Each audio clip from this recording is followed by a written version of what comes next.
Assalamualaikum warahmatullahi wabarakatuh.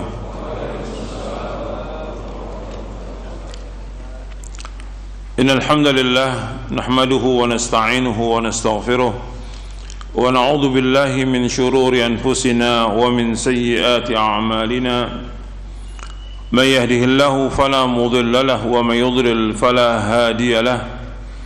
Asyhadu an la ilaha illallah wahdahu la syarika lahu وأشهد أن محمدا عبده ورسوله يا أيها الذين آمنوا اتقوا الله حق تقاته ولا تموتن إلا وأنتم مسلمون يا أيها الناس اتقوا ربكم الذي خلقكم من نفس واحدة وخلق منها زوجها وبث منهما رجالا كثيرا ونساء واتقوا الله الذي تساءلون به والأرحم إن الله كان عليكم رقيبا يا أيها الذين آمنوا اتقوا الله وقولوا قولا سديدا يصلح لكم أعمالكم ويغفر لكم ذنوبكم ومن يطع الله ورسوله فقد فاز فوزا عظيما أما بعد فإن أصدق الحديث كتاب الله وخير الهدي هدي محمد صلى الله عليه وعلى آله وسلم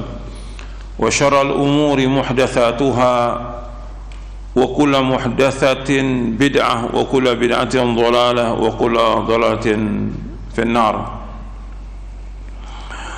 أيها الإخوة أعزكم الله, kepada jamaah yang hadir, ikhwan dan akhwat yang mudah-mudahan dirahmati oleh Allah Subhanahu wa taala, dan kepada kaum muslimin yang mendengarkan kajian ini yang mudah-mudahan dirahmati oleh Allah Subhanahu wa taala.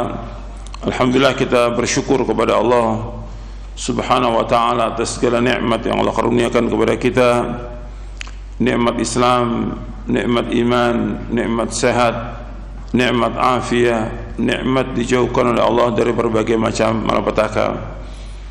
Dan kita wajib bersyukur kepada Allah Subhanahu wa taala, kita diberikan hidayah di atas Islam dan sunnah. Ini yang wajib kita selalu ingat. Ini nikmat yang paling besar dari semua nikmat yang Allah berikan. Diberikan hidayah di atas Islam dan sunnah. Betapa banyak orang-orang yang tidak diberikan hidayah di atas Islam dan sunnah. Kemudian juga kita bersyukur kepada Allah SWT, kita diberikan taufik oleh Allah untuk selalu dan senantiasa talabul ilmi syar'i, yang merupakan kewajiban atas setiap muslim dan muslimah. Talabul ilmi faridatun ala kulli muslimin, menuntut ilmu itu wajib atas setiap muslim.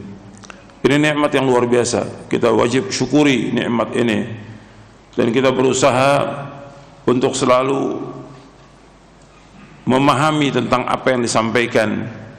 Ini nikmat yang besar. Kita diberikan oleh Allah kesempatan untuk talabul ilmi, maka gunakan kesempatan itu untuk memahami Al-Quran wa sunnah ala fahmi salaf, kemudian meyakini, kemudian mengamalkan. Karena ilmu itu wajib diamalkan. Tanpa amal nggak ada manfaatnya sama sekali. Dan di antara bentuk amal yang perlu anda perhatikan, bagaimana kita menjaga adab-adab, baik itu adab kepada Allah SWT, baik itu adab kepada Rasulullah SAW, dan juga adab kepada makhluk. Dan ini dibahas oleh para ulama. Ibnu Qayyim juga bahas tentang masalah adab di dalam kitabnya Madarijus Salikin. Karena banyak, kalau kita lihat manusia ini, dia talabul ilmi, penuntut ilmu, talibul ilm, bahkan juga ustadz, tapi nggak punya adab. Adab ini penting dalam kita beragama, karena adab itu merupakan tanda kebahagiaan seseorang. Adab itu merupakan tanda kebahagiaan seorang. Ketika dia tidak punya adab, itu sebagai tanda celakanya seseorang. Itu penjelasan Al-Imam Ibnu Qayyim dalam kitabnya Madarijus Salikin. Jadi ketika orang itu punya adab, itu kata beliau, itu merupakan unwan sa'adatihi. wa qillatu adabihi unwanu syaqawatihi. Ketika dia qalil adab, kurang ajar, tidak punya adab, maka itu tanda celakanya dia. Nah, tinggal kita kembali kepada diri kita. Kita sudah ngaji, sudah nuntut ilmu, sudah belajar. Nah, sekarang bagaimana kita tatbiq dari adab itu, aplikasi dari adab itu, mempraktekkan adab itu, mengamalkan adab itu. Yang pertama tadi adab kepada Allah. Adab kepada Allah Subhanahu wa taala. Bagaimana kita mentauhidkan Allah, menjauhkan segala macam perbuatan syirik. Kemudian kita juga menisbatkan semua nikmat ini kepada Allah Subhanahu wa taala. Sebab semua yang datang dari Allah. Wa ma bikum min ni'matin faminallah. Apa aja nikmat yang kamu terima dari Allah Subhanahu wa taala. Kemudian kita wajib untuk menetapkan semua nama-nama Allah Subhanahu wa taala, menetapkan sifat-sifatnya, tidak boleh mengingkari, tidak boleh mentakwil, tidak boleh menanyakan tentang bagaimana sifat itu, tidak boleh menyamakan dengan makhluk dan yang lainnya yang sudah ada dalam kitab ini, dalam syarah Aqidah Ahlussunnah wal Jamaah. Dan kita wajib beribadah hanya kepada Allah. Ini adab kepada Allah. Allah yang menciptakan, Allah yang memberikan rezeki, Allah yang mengatur alam semesta ini, maka Allah satu-satunya yang berhak untuk diibadahi. Enggak boleh kita memalingkan ibadah itu kepada selain Allah. Ini adab kepada Allah. Kalau kita bahas tentang adab kepada Allah, banyak, Kak. Ini saya akan sebutkan sedikit aja dari adab-adab ini yang perlu juga antum ketahui. Bagaimana adab kita kepada Allah. Begitu juga ketika kita mendapatkan cobaan, ujian, musibah. Ini Allah yang berikan. Allah sudah takdirkan 50.000 tahun sebelum Allah menciptakan langit dan bumi. Ketika orang mendapatkan itu, jangan dikeluhkan kepada manusia, keluhkan kepada Allah SWT. Ketika dia diberikan cobaan, apakah kesulitan, kesusahan, kefakiran, penyakit, atau masalah tentang keluarganya, atau anaknya, atau yang lainnya, adukan semua kepada Allah. Karena Allah ingin menguji kita, ingin melihat bagaimana adab kita, bagaimana sikap kita, bagaimana kita muamalah dengan musibah. Ini adab kepada Allah. Nah, kadang-kadang tidak, kita keluhkan semuanya, kita adukan kepada manusia. Manusia bisa apa? Kadang-kadang masalah rumah tangga diceritakan kepada semua orang, apa manfaatnya? Adukan semua kepada Allah Taala. Ada sakit, ada kekurangan dari rezeki yang Allah berikan sebagai ujian, supaya dia tambah dekat dengan Allah Taala, supaya juga dia introspeksi apa sih dosa yang dilakukan, sehingga dia bertaubat kepada Allah Taala atas semua dosanya dan kembali kepada Allah. Jadi harus perhatikan tuh, adab kepada Allah tuh betul-betul harus dijaga gitu. Ketika dia nggak punya adab, bagaimana dia udah belajar sekian lama tapi nggak punya adab kepada Allah. Seorang talibul ilm, apalagi dia seorang dai, dia harus punya adab kepada Allah Subhanahu wa taala. Bagaimana dia beradab kepada Allah. Dan masih banyak lagi kalau kita lihat tentang adab ini. Bagaimana dia mengikhlaskan ibadah kepada Allah, karena yang perintahkan dia untuk sholat, untuk puasa, untuk sedekah, untuk baca Al-Quran, untuk menyampaikan ilmu, mendakwakan ilmu. Allah yang memerintahkan. Kalau Allah yang memerintahkan, semua lakukan karena Allah. Jangan mengharapkan sesuatu dari manusia. Lakukan itu dengan ikhlas, tidak boleh riya, tidak boleh pamer dalam ibadah. Tapi kalau kita lihat banyak orang yang pamer dalam ibadah. Pamer dalam ibadah. Hatta sholat, hatta dia umroh, haji, semua difoto semua, dipamerkan kepada manusia ibadahnya. Bahkan anaknya pun dipamerkan, udah bisa baca Quran, udah hafal, dipamerkan kepada manusia. Ini ibadah kepada Allah. jaga keikhlasan kita kepada Allah Taala, karena kita ingin ibadah kita diterima oleh Allah, bukan dilihat oleh manusia. Ibadah kita ingin diterima oleh Allah, yang dapat ganjaran, yang dengan itu kita masuk surga. Banyak tentang adab kepada Allah, banyak yang kita nggak punya adab kepada Allah, nggak punya adab itu. Ria, pamer, menunjukkan kepada manusia dan yang lainnya sudah. Belum lagi dengan segala macam kesombongan, keangkuhan, yang lainnya. Yang ini nggak dibenarkan, karena kata Allah, al-kibriya uridai. Kesombongan itu adalah selendangku, kata Allah. Kesombongan itu milik Allah. Manusia nggak boleh sombong. Sedikit aja ada kesombongan, nggak masuk surga. Kata Nabi, la yadkhulul jannata man kana fi qalbihi mithqalu dzarratin min kibrin. Akhrajahu Muslim. Tidak masuk surga orang yang dalam hatinya ada seberat darah dari kesombongan, keangkuhan. Nggak boleh sombong. Nggak boleh sombong dia dengan ilmunya, nggak boleh sombong dia dengan kekayaannya, nggak boleh sombong dengan kendaraannya, nggak boleh sombong dengan apapun juga. Dia tambah ilmunya, tambah tunduk dia, tambah tawadhu dia, tambah dekat kepada Allah, tambah rasa takutnya dia kepada Allah. Coba ini perhatikan masalah-masalah seperti ini. Ini adab.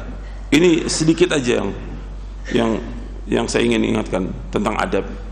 Yang kedua, adab kepada Rasulullah SAW. Ini juga di kitab ini juga ada di Syarah Akidah. Bagaimana adab kita kepada Allah SWT. Kalau antum lihat lagi dalam buku saya, Adab dan Akhlak Penuntut Ilmu, nanti antum baca itu. Adab dan Akhlak Penuntut Ilmu. Bagaimana adab kita kepada Rasulullah SAW? Kita sudah mengucapkan 2 kalimat syahadat, asyhadu an la ilaha illallah wa asyhadu anna Muhammad Rasulullah. Kita wajib untuk mentaati apa yang beliau perintahkan. Kalau antum baca, kalau antum pernah belajar Ushulul Tsalatsa, itu ada disebutkan tentang makna syahadat Muhammad Rasulullah SAW. Ta'atuhu fima amar, wa tasdiquhu fima akhbar, wa ijtinabu ma naha anhu wa zajar, wa alla yu'badallahu illa bima syara'.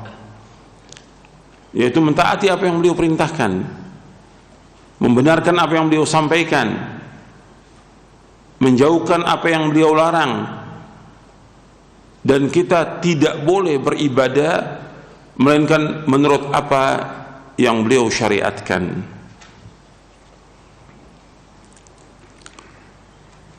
Ketika orang mengadakan sesuatu yang baru dalam agama yang Nabi nggak contohkan, maka orang ini tidak punya adab kepada siapa? Kepada Rasulullah SAW. Sama seperti yang tadi kita bicara adab kepada Allah. Ketika orang melakukan perbuatan syirik, menyekutukan Allah, orang ini tidak punya adab kepada siapa? Kepada Allah. Ketika orang itu dia memalingkan nama dan sifat Allah, tidak menetapkannya, maka orang ini nggak punya adab kepada Allah. Seperti Allah menyebutkan bahwa Allah itu di atas langit, amintum man fis sama. Allah menyebutkan Ar-Rahmanu 'ala arsy istawa, Allah bersemayam di atas arsy, istiwa di atas arsy. Kemudian dia tidak meyakini itu, atau dia mentahrif, memalingkan maknanya kepada makna yang lain, maka orang ini tidak punya apa? Tidak punya adab kepada Allah. Allah sudah sebutkan Allah di atas langit, Allah di atas, tapi dia nggak percaya, masih ditakwil. Orang ini nggak punya adab kepada Allah. Kemudian juga tadi seperti orang yang dia melakukan perbuatan-perbuatan yang Nabi nggak contohkan dalam dia beragama, yang kadang dia nisbatkan kepada Nabi, padahal Nabi nggak lakukan itu, maka orang ini tidak punya apa? Tidak punya adab kepada Rasulullah Sallallahu Alaihi Wasallam. Itu adab kepada Rasul, antum jaga, karena kita sebagai umat Nabi Muhammad Sallallahu Alaihi Wasallam, kita wajib mencintai beliau lebih dari semua manusia di muka bumi ini. Wajib. Bapak Nabi bersabda SAW, la yu'minu adukum hatta akuna ahabba ilaihi min walidihi wa waladihi wan nasi ajma'in. Akhrajahu al-Bukhari wa Muslim.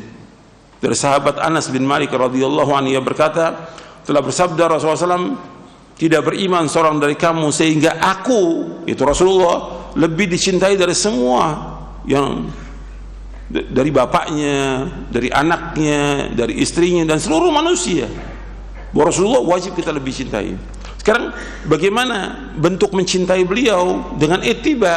Karena Allah sudah sebutkan dalam Al-Quran, dalam surah Ali Imran di ayat 31, Qul in kuntum tuhibbunallaha fattabi'uni yuhibbukumullah wa yaghfir lakum dzunubakum wallahu ghafurur rahim. Katakanlah, seandainya kamu cinta kepada Allah, ikuti aku. Ikuti siapa? Rasulullah SAW. Niscaya Allah akan cinta kepada kamu dan Allah akan mengampuni dosa-dosa kamu dan Allah Maha Pengampun dan Penyayang. Disuruh kalau kita cinta kepada Allah, ikuti Rasulullah SAW. Ittiba, bukan ibtida'. Ittiba, mengikuti, bukan ibtida', bukan mengadakan bid'ah, bukan. Ini adab kepada Rasulullah SAW. Masih banyak lagi kalau kita bicara soal adab kepada Rasulullah SAW. Bagaimana memuliakan beliau, bagaimana kita melaksanakan perintahnya, menjauhkan larangannya, kita bersalawat kepada Rasulullah SAW, dan yang lainnya. Yang ini harus kita perhatikan. Seorang talibul ilm, apalagi dia seorang dai, dia menjaga adab. Bagaimana Rasulullah mencontohkan, dilakukan. Yang tidak, jangan lakukan. Karena kita sebagai umat Nabi Muhammad SAW, kita wajib untuk ittiba. Dan dengan taat kepada Rasulullah dijamin dengan sorga. Itu perhatikan tuh, taat kepada Rasulullah dijamin dengan sorga. Makanya kita wajib untuk mentaati beliau mutlak. Dan Allah sebutkan dalam banyak ayat tentang wajibnya taat kepada Allah dan kepada Rasulullah. Ya ayyuhalladzina amanu athi'ullaha wa athi'ur rasul. Wa yang beriman taat kepada Allah dan taat kepada Rasul. Banyak ayat dalam Al-Quran. Kemudian yang ketiga, ini saya enggak semuanya sekilas saja. Yang ketiga, adab kepada makhluk. Bagaimana adab kita kepada orang tua kita? Ini juga jaga adab. Dan saya sudah bahas tentang birrul walidain, berbakti pada kedua orang tua. Itu menjaga itu adab antum. Dari semua manusia yang ada, yaitu kita wajib untuk memuliakan, menghormati dan beradab kepada kedua orang tua kita lebih dari semua manusia yang ada. Karena orang tua kita yang melahirkan kita, orang tua kita yang mendidik kita, orang tua kita yang membesarkan kita, kita wajib untuk berbakti pada orang tua. Jangan mengucapkan kalimat jangan mengucapkan kalimat cis, jangan menengking, jangan menghardik, jangan membantah orang tua. Karena Allah menyebutkan demikian dalam Al-Quran. Wa qada rabbuka alla ta'budu illa iyyahu wa bil walidaini ihsana imma yablughanna 'indaka al-kibara ahaduhuma aw kilahuma fala taqul lahumā uff wa la tanharhumā wa qul lahumā qawlan karīmā wahfid lahumā janaha adh-dhulli min ar-rahmah wa qur rabbirhamhumā kamā rabbayani shaghīrā. Dalam surah Al-Isra surah 17 ayat 23 dan 24, Allah telah mewajibkan kepada kalian, tidak boleh kalian beribadah melainkan hanya kepada Allah saja, dan berbuat baik kepada kedua orang tua. Kalau kedua orang tua itu atau salah satu dari keduanya sudah mencapai umur lanjut yang ada di sisi kamu, maka jangan sekali-kali kamu mengatakan jangan mengatakan cis, jangan kamu menengking keduanya. Katakanlah kepada keduanya dengan perkataan yang mulia. Rendahkan dirimu dengan penuh kasih sayang kepada keduanya, dan ucapkan, ya Allah, sayangilah keduanya sebagaimana keduanya mendidik aku sewaktu masih kecil. Itu sikap seorang anak kepada kedua orang tua. Itu adab kita. Jadi ketika orang itu dikatakan dia punya adab, pertama kali adab dia kepada manusia ini orang tuanya. Kadang banyak orang punya adab kepada temannya, dia punya adab, perkataannya lembut, baik, senyum kepada temannya, tapi kepada orang tuanya nggak senyum, cemberut sama orang tuanya, nggak boleh. Mesti dia berbuat baik kepada orang tuanya. Ini adab kepada orang tua. Perhatikan, kalau diperintah, disuruh, sami'na wa ata'na, jangan bantah, jangan marah.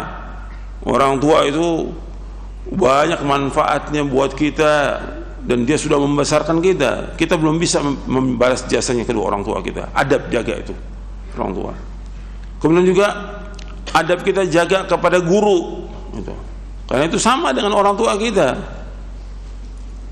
Bahkan sebagian orang mengatakan kalau orang tua, sebagian orang tua maksud saya, dia hanya mampu melahirkan tapi nggak bisa mendidik anak dia.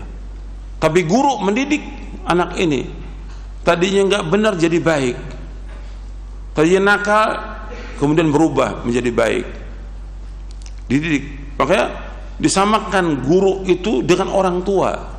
Maka antum jaga itu, guru, ustadz antum jaga bagaimana adab antum kepada guru. Banyak saya lihat nggak punya adab, murid nggak punya adab kepada gurunya, banyak nggak punya adab, nggak punya akhlak gitu. Bagaimana adab dia kepada guru, bagaimana para ulama salaf itu adabnya kepada gurunya, dan mereka nggak pernah lupakan mendoakan orang tuanya dan juga mendoakan gurunya. Bahkan Imam An-Nawawi pernah mengatakan bahwa syuyukhuna abauna, syuyukhuna artinya syekh-syekh kami, guru-guru kami, abauna itu orang tua kami. Sampai seperti itu dia perlakukan baik sebagaimana dia perlakukan kepada orang tuanya. Adab, karena orang tua mendidik dia, membimbing dia, guru juga sama. Bahkan ada kadang-kadang orang tua nggak bisa mendidik anak ini di atas Islam dan Sunnah, nggak bisa mendidik anak ini di atas Tauhid dan Sunnah, tapi guru mendidik dia. Tadi orang ini nggak ngerti agama jadi ngerti agama, tadinya nggak ngerti tentang Tauhid dan Syirik jadi ngerti, tadi nggak ngerti tentang Sunnah dan Bid'ah jadi ngerti, tadinya ada hal-hal yang dia tidak tahu bahwa ini haram jadi dia paham, dan setelah dia belajar. Ini manfaat kita punya guru. Dia telah membimbing kita, mengajak kita kemana? Ke surga. Balas. Makanya Nabi menyebutkan SAW, man sana ilaikum ma'rufan fakafi'u. Barang siapa yang berbuat kebaikan kepada kamu, kamu balas. Fa ilam tajidu ma tukafi'unahu fad'u lahu hatta tarau annakum qad kafa'tumu. Dalam hadis yang sahih yang diriwayatkan oleh Imam Ahmad dan yang lainnya, Nabi bersabda, barang siapa yang berbuat kebaikan kepada kamu, kamu balas.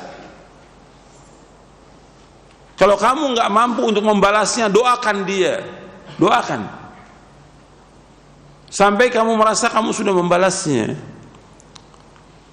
Guru yang telah mengajarkan kebaikan kepada kita, kita nggak mampu untuk membalas kebaikannya. Karena kalau kita nggak mampu membalas kebaikannya, doakan. Makanya Imam Ahmad nggak pernah berhenti mendoakan gurunya. Siapa? Imam Syafi'i. Dalam sholatnya selalu mendoakan Imam Syafi'i. Ada berapa gurunya Imam Ahmad yang Imam Ahmad doakan dalam sholatnya? Itu adab kepada guru. Kita nggak mampu untuk balas kebaikan, doakan dengan kebaikan. Dan ketika kita bertemu, kita salam, ucapkan salam, menegur, dan yang lain banyaklah hal yang kita harus punya adab dalam pergaulan kepada guru. Rendahkan suara kita, jangan keras gitu. Adab itu jaga. Nanti adab lagi kepada tetangga, bagaimana adabnya, adab kepada orang lain. Banyaklah Islam ini mengajarkan adab gitu. Sebab Nabi SAW diutus oleh Allah untuk menyempurnakan apa? Adab, menyempurnakan akhlak. Innama bu'ithu liutammima makarimal akhlak. Sesungguhnya aku diutus untuk menyempurnakan akhlak yang mulia. Innama bu'ithu liutammima salihal akhlak. Dua-duanya sahih. Nah, di sini diriwayatkan Imam Ahmad dan yang lainnya, dan juga diriwayatkan oleh Imam Bukhari dalam kitabnya Al-Adabul Mufrad. Aku diperintahkan untuk, diutus oleh Allah untuk menyempurnakan akhlak yang mulia. Jadi akhlak sudah ada di zaman jahiliyah, cuma disempurnakan oleh Rasulullah SAW. Kemudian akhlak dan adab pada teman itu bagaimana? Itu adab itu jaga, bagaimana adab itu. Jadi ini penting dalam kita beragama, supaya kita ini belajar punya adab gitu. Kalau saya lihat banyak penuntut ilmu nggak punya adab, banyak ustadz juga nggak punya adab. Bagaimana akan diterima dakwanya, akan barokah dakwanya? Nggak punya adab pada gurunya. Soalnya nggak pernah dia belajar pada guru itu, nggak pernah dia nuntut ilmu, nggak punya adab. Jadi ini perhatikan. Jadi adab kepada Allah, adab kepada Rasul, kemudian adab kepada manusia. Sebagian saya bawakan di dalam kitab Adab dan Akhlak Penuntut Ilmu. Adab dan Akhlak Penuntut Ilmu. Jadi itu perhatikan, dan kita berusaha untuk mengamalkan dan mohon kepada Allah agar kita diberikan akhlak yang mulia. Dan Nabi juga berdoa kepada Allah, Allahumma hadina li ahsanil akhlaq la yahdi li ahsana illa anta. Ya Allah, tunjukkanlah kami kepada akhlak yang mulia, karena enggak bisa menunjuki kecuali Engkau ya Allah. Wasrif anna sayyi'aha la yasrifu anna sayyi'a illa anta. Enggak ada yang bisa memalingkan dari kami dari akhlak yang jelek kecuali Engkau ya Allah. Ya doa tetap agar kita ditunjuki kepada akhlak yang mulia. Ikhwan fillah, azakumullah. Kita akan lanjutkan kajian kita dari Syarah Aqidah Ahlussunnah wal Jamaah. Kita masuk poin yang ke-58. Kita masuk tentang nusyrah. Ahlussunnah melarang nusyrah.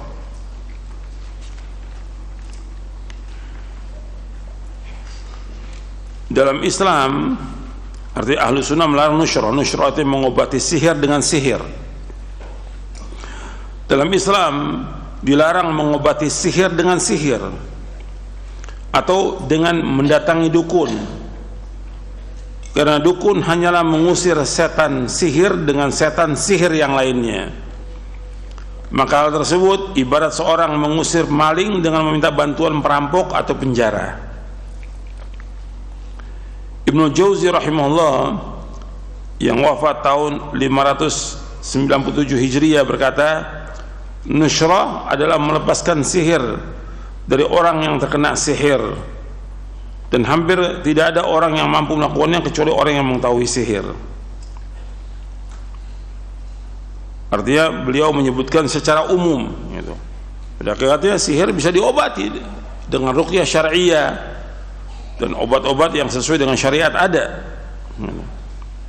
Cuma secara umum biasanya orang kalau terkena sihir secara umum, Ibnu Jauzi menyebutkan secara umum dari zaman jahiliyah itu sampai pada abad beliau ini, abad ke-6, umumnya orang kalau kena sihir datangnya ke tukang sihir.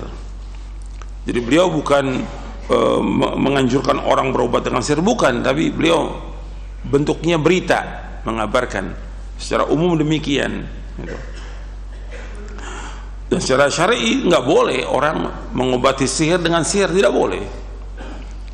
Dari Jabir bin Abdullah radhiyallahu anhuma, ia berkata, sesungguhnya Rasulullah SAW pernah ditanya tentang nusyrah, maka beliau SAW menjawab, huwa min amali syaitan. Nusyrah itu termasuk dari perbuatan syaitan. Hadits ini hasan, diriwayatkan oleh Imam Ahmad, Abu Daud dan Al-Baihaqi. Dikatakan oleh Al-Hafidz Ibnu Hajar Al-Asqalani dalam kitabnya Fathul Bari di juz yang ke-10 bahwa sanad hadis ini hasan. Jadi Nabi sudah menyebutkan bahwa mengobati sihir dengan sihir, Nabi sebutkan min amali syaitan, perbuatan syaitan. Kalau sudah perbuatan syaitan, boleh atau tidak? Tidak boleh. Semua perbuatan syaitan tidak boleh. Dan Nabi banyak menyebutkan tentang seperti ini, perbuatan setan yang kita nggak boleh, seperti makan dengan tangan kiri, ini perbuatan setan. Minum dengan tangan kiri, perbuatan setan, nggak boleh, hukumnya haram dalam Islam.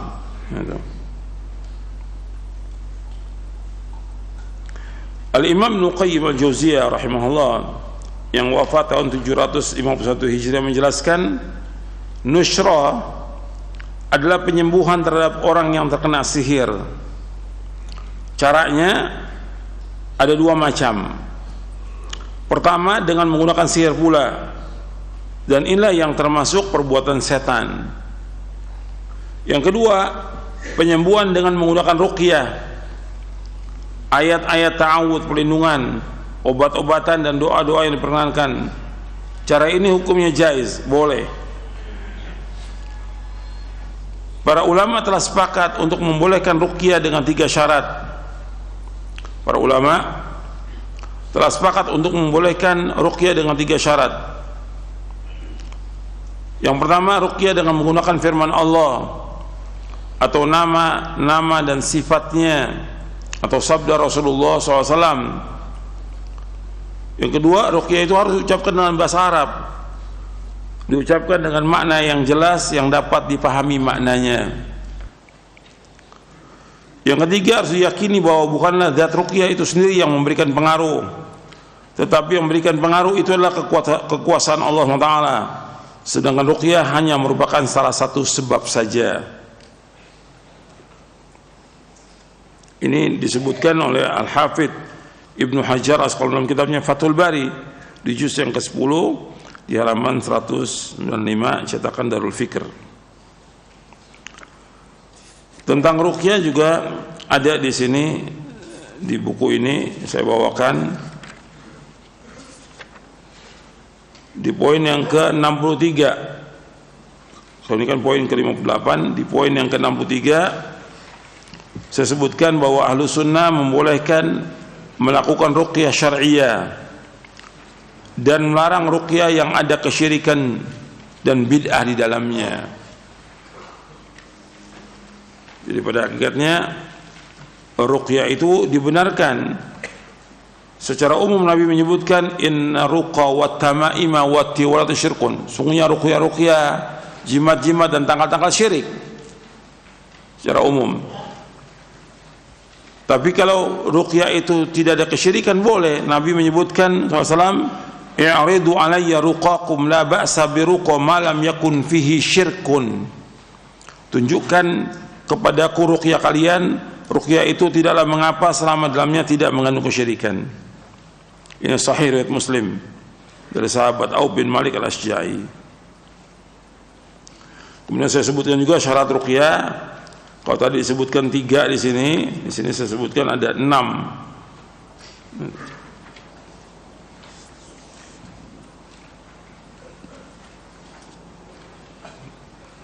Kita kembali kepada poin ini, bahwa apabila seseorang terkena sihir, santet, guna-guna, kesurupan jin dan lainnya, maka hendaklah ia berikhtiar sesuai dengan syariat dan mencari obatnya dengan usaha yang maksimal. Dalam usaha seorang hamba untuk mengobati penyakit yang diderita, haruslah memperhatikan 2 hal.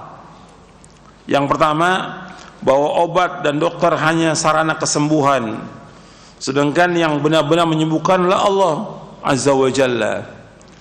Artinya obat, dokter itu sarana aja, tapi yang menyembuhkan penyakit itu siapa? Allah. Allah SWT berfirman mengisahkan Nabi Ibrahim alaihi salatu wassalam, wa idza maridtu fahuwa yashfin. Dan apabila aku sakit, Allah lah yang menyembuhkan aku. Dalam surah Asy-Syu'ara ayat 80, surah 26 ayat 80. Kemudian yang kedua, jadi ketika orang mengobati penyakit harus memperhatikan 2 hal. Yang pertama, dia harus meyakini bahwa obat dan dokter hanyalah sarana kesembuhan, yang benar menyembuhkan Allah. Yang kedua, ikhtiar tersebut tidak boleh dilakukan dengan cara-cara yang haram dan syirik. Di antara yang haram seperti berobat dengan menggunakan obat yang terlarang atau barang-barang yang haram, karena Allah tidak mengizinkan penyembuhan dari barang yang haram. Rasulullah bersabda, innallaha khalaqad da'a wad dawa fatadawaw wa la tatadawaw biharamin. Sesungguhnya Allah menciptakan penyakit dan obatnya, maka berobatlah dan janganlah berobat dengan yang haram. Hadis ini hasan, diriwayatkan oleh Imam Ad-Dulabi dalam kitabnya Al-Kuna, dan dihasankan oleh Syekh Al-Albani dalam silsilah hadis as-sahihah di juz yang ke-4. Hadis ini dari sahabat Abu Darda radhiyallahu an, ia berkata, telah bersabda Rasulullah SAW, innallaha khalaqad da' wad dawa fatadawaw wa la tatadawaw biharamin. Sesungguhnya Allah menciptakan penyakit dan obatnya, maka berobatlah dan janganlah berobat dengan yang haram. Jadi yang menciptakan Penyakit Allah yang menciptakan obatnya juga Allah Subhanahu wa taala. Maka disuruh kita untuk berobat dan jangan berobat dengan yang haram. Abdullah bin Mas'ud radhiyallahu anhu berkata, "Innallaha lam yaj'al shifaakum fima harrama 'alaikum. Innallaha lam yaj'al shifaakum fima harrama 'alaikum." Sesungguhnya Allah tidak menjadikan kesembuhan penyakit kalian pada apa-apa yang diharamkan atas kalian. Ini atharnya sahih dari sahabat Abdullah bin Mas'ud. Jadi Allah tidak menjadikan kesembuhan penyakit daripada yang diharamkan. Jadi nggak mungkin orang itu sembuh penyakit diobati dengan minyak babi umpamanya, atau dengan bangkai, atau dengan khamr, atau dengan yang lainnya yang haram. Allah tidak menjadikan kesembuhan kalian dari apa yang diharamkan, karena yang haram itu bukan obat gitu. Bahkan ada orang yang mengobati dengan apa? Dengan air seni. Bagaimana mengobati dengan air seni? Ini bukan obat, ini racun, ini penyakit. Tapi ada, itu bisikan dari siapa? Setan. Bisikan dari setan. Dan ini dilakukan oleh dukun-dukun dan yang lainnya ini. Jadi langkah yang ditempuh oleh orang yang terkena sihir, guna-guna, santet dan lainnya adalah ia berobat dengan pengobatan syar'i, dengan cara makan 7 butir kurma ajwa setiap pagi, minum habatus sauda, jintan hitam, dibekam dan diruqyah, dibacakan ayat Al-Quran dan doa-doa dari sunnah Rasulullah yang sahih. Insyaallah akan sembuh dengan izin Allah. Dan saya sudah bacakan beberapa doanya, nanti antum lihat dalam doa dan wirid di halaman 468 sampai halaman 494. Nanti antum lihat di doa wirid ya, yang cetakan yang ke-34 halaman 468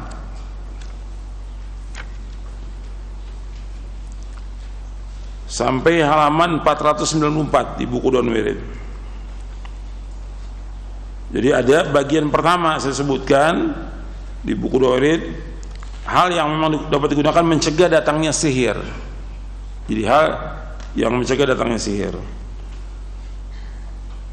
Ya kita harus berusaha untuk mencegah dengan apa? Dengan mentauhidkan Allah, menjauhkan syirik. Kemudian menunaikan kewajiban syariat, meninggalkan yang dilarang, dan banyak bertaubat atas semua dosa. Yang ketiga, memperbanyak baca Al-Quran. Jadi baca Al-Quran harus nih, wajib. Saya sudah sampaikan kepada antum bahwa tiap hari kita baca Al-Quran berapa juz? Minimal 1 juz baca. Iqra'il Quran fi syahr, kata Nabi. Baca Al-Quran selama sebulan, maksudnya hatamkan selama sebulan. Iqra'u fi 20 laila, baca selama 20 hari, berarti 1,5 juz. Iqra'u fi 20, bacalah selama 10 hari, artinya hatamkan, berarti sehari 3 juz. Iqra'u fi 70, bacalah selama sepekan, hatamkan selama sepekan, maksudnya baca itu 4 juz sehari. Wala tazid ala dzalik, jangan lebih daripada itu. Ini Nabi memperintahkan kita untuk baca Al-Quran, terutama surah Al-Baqarah. Nabi menyuruh baca surah Al-Baqarah. Nabi bersabda dalam hadis yang sahih riwayat Muslim, la taj'alu buyutakum maqabira inna syaitana yanfiru minal baiti alladhi tuqra'u fihi suratul Baqarah. Jangan kamu jadikan rumah kamu seperti kuburan, sesungguhnya setan lari dari rumah yang bacakan surah Al-Baqarah. Hadis ini sahih riwayat Muslim dari sahabat Abu Hurairah. Jadi setan lari dari rumah bacakan surah Al-Baqarah. Bahkan dalam riwayat yang lain dari sahabat Abu Umamah Al-Bahili, Rasulullah SAW bersabda, Iqra'ul Quran fa innahu ya'ti yawmal qiyamati syafi'an li ashabihi. Iqra'u az-Zahrawaini Al-Baqarah wa surat Ali Imran fa innahuma ta'tiyani yawmal qiyamati ka'annahuma ghamamatani aw ka'annahuma ghayayatani au ka'annahuma firqan min tayrin sawaf tuhajjani an ashabihima iqra'u surat al-Baqarah fa inna akhdaha barakatun wa tarkaha hasratun wala tastati'uha al-batalah. Kata Nabi SAW, bacalah Al-Quran karena sungguhnya ia akan datang pada kiamat sebagai pemberi syafaat kepada para pembacanya. Bacalah Zahrawain. Zahrawain artinya dua bunga, yaitu Al-Baqarah dan Ali Imran, karena sesungguhnya keduanya datang pada hari kiamat kelak seolah-olah adalah awan atau dua naungan, atau seolah-olah dua kelompok burung yang membentangkan sayap mereka demi membela para pembacanya. Bacalah surah Al-Baqarah karena sesungguhnya mengambilnya adalah barokah, meninggalkannya adalah kerugian, dan tukang-tukang sihir tidak mampu untuk mengalahkan, nggak mampu untuk mengalahkan di rumah yang dibacakan surah Al-Baqarah. Hadis ini sahih riwayat Muslim dari sahabat Abu Umamah Al-Bahili. Kemudian kita memperbanyak lagi yang keempat, melindungi dan membentengi diri dengan banyak atau sering memanjatkan berbagai macam doa, ta'awud serta zikir-zikir yang syariatkan, yakni yang sesuai dengan sunnah Nabi SAW yang sahih. Di antaranya baca zikir la ilaha illallah wahdahu la syarikalah lahul mulku walhamdu wa huwa ala kulli syai'in qadir, dibaca di waktu pagi 100, di sore hari 100. La ilaha illallah wahdahu la syarikalah lahul mulku walhamdu wa huwa ala kulli syai'in qadir. Tidak ilah yang berhak diibadahi dengan benar melainkan hanya Allah semata. Tidak sekutu bagi Allah, milik Allah seluruh kerajaan dan hanya bagi Allah segala pujian, dan Allah Maha berkuasa atas segala sesuatu. Kemudian juga jangan tinggalkan zikir pagi dan sore, tiap hari itu baca tuh. Kemudian zikir-zikir yang lain, zikir-zikir setelah sholat, kemudian zikir dan doa ketika akan tidur, ketika bangun tidur, ketika kita akan masuk rumah, keluar rumah, ketika masuk WC, keluar WC, ketika masuk masjid, keluar masjid, dan yang lainnya. Doa-doa itu dan zikir-zikir itu dibaca. Kemudian yang kelima dari yang pertama ini, yang kelima dari yang pertama, yaitu memakan 7 kurma ajwa. Nabi bersabda, man istadha bi 7 tamaratin ajwatan lam yadurhu dzalikal yaum summun wala sihr. Barang siapa yang di pagi hari makan 7 buah kurma ajwa, itu sering disebut dengan kurma Nabi, maka dia tidak akan terkena racun dan tidak juga terkena sihir pada hari itu. Hadis ini sahih riwayat Bukhari dan Muslim.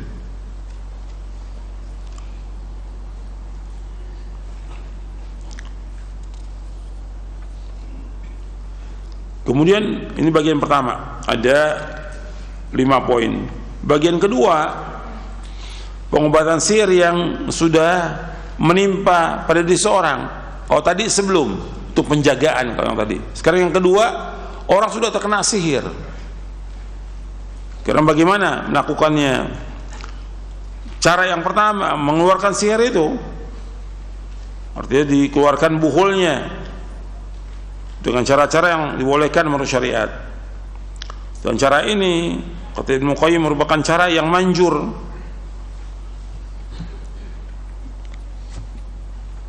Ibnu Qayyim menyebutkan dalam kitabnya Zadul Ma'ad di juz yang keempat, Zadul Ma'ad fi Hadi Khairul Ibad. Zadul Ma'ad fi Hadi Khairul Ibad, beliau menyebutkan tentang cara pengobatan. Ada 3 cara yang dibenarkan dalam mengobati orang yang terkena sihir, kata Ibnu Qayyim. Yang pertama, ini merupakan cara yang manjur, yaitu mengeluarkan buhulnya.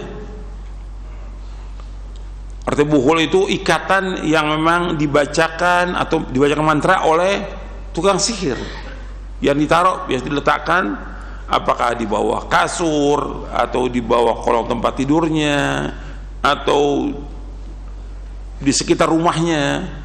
Nah kalau itu bisa atau kadang di atas pohon, itu bisa dihilangkan, diambil, dibakar, itu insya Allah manjur, hilang gitu. Sebagaimana yang dilakukan oleh Nabi SAW ketika beliau terkena sihir, dikeluarkan buhulnya dari sebuah sumur, sehingga sekitar itu juga langsung hilang dan sembuh beliau sallallahu alaihi wasallam. Dan riwayat beliau terkena sihir diriwayatkan oleh Imam Bukhari dan Muslim. Cara yang kedua kata Ibnu Qayyim, melakukan bekam dari bagian badan yang terkena sihir. Ini juga termasuk pengobatan yang paling bermanfaat terhadap orang yang terkena sihir, kalau dilakukan sesuai cara-cara yang benar. Bab juga ada waktunya, dan di buku Dawir saya sebutkan tentang waktunya. Waktu-waktu kita berbekam, bukan setiap hari, bukan setiap waktu, ada tanggalnya yang menyebutkan Rasulullah SAW. Tanggal 17, 19, tanggal 21 Hijriah gitu.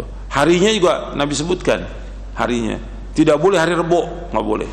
Rabu itu nggak boleh untuk berbekam. Nanti antum bisa lihat dalam buku Doa dan Wirid. Yang ketiga kata Ibnu Qayyim, cara yang bermanfaat lagi mengobati maupun mencegah sihir lah obat-obat ilahiyah, yaitu berupa membacakan Al-Quran, doa-doa zikir yang disyariatkan.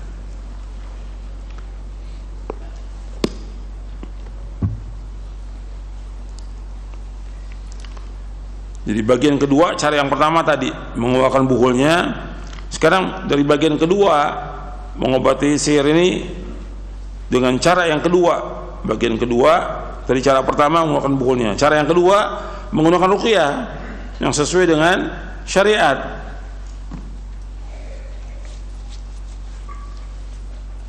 Seperti kita membacakan ayat kursi, ini manjur nih, sudah dicoba dan banyak yang sembuh dengan baca ayat kursi.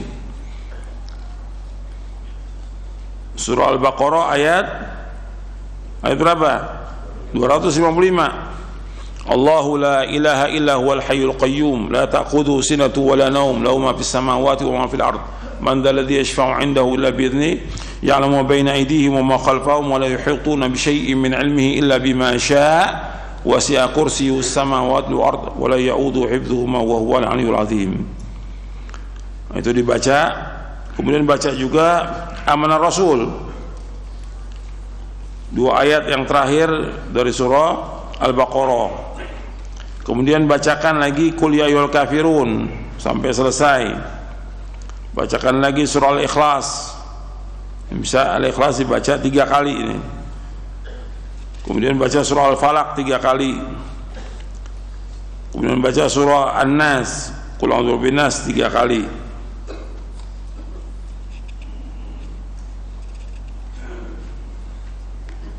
Itu secara umum yang sudah dicoba sembuh. Kemudian dibacakan juga, setelah itu dibacakan lagi beberapa ta'awudz ruqyah yang mencakup seperti apa? As'alullahal azim rabbal arsyil azim ayyashfiyaka. Kalau perempuan ayyashfiyaki, as'alullahal azim rabbal arsyil azim ayyashfiyaka 7 kali dibacakan. Aku mohon kepada Allah yang Maha Agung, Rabb yang agung, Rabb pemilik arsy yang agung, agar Allah menyembuhkanmu. Dibaca 7 kali. Hadis ini sahih dari Tirmidzi, Abu Daud dan Hakim dari sahabat Ibnu Abbas. Atau baca bismillah bismillah bismillah 3 kali. A'udzu billahi atau a'udzu bi izzatillah wa qudratihi min syarri ma ajidu hadir. Jadi orang yang sakit meletakkan tangannya di bagian yang sakit sambil baca ini bismillah bismillah 3 kali, a'udzu biizzatillah wa qudrati min syarri ma ajidu wa hadir. Aku berlindung pada Allah dan dengan kemuliaannya dan kekuasaannya, aku berlindung dari kejahatan apa yang aku dapati dan aku khawatirkan. Kemudian baca doa-doa masih banyak di sini, nanti antum bisa baca ini. Antum juga kalau nggak hafal ya dipegang bukunya ini. Ada orang tua antum, kakak, adik, anak yang terkena dibacakan aja, pegang bukunya ini, bacakan sambil bacakan gitu. Dan insya Allah sembuh dengan izin Allah, sembuh dengan izin Allah. Dan kita yakin bahwa yang menyembuhkan Allah Subhanahu wa taala, yakin itu.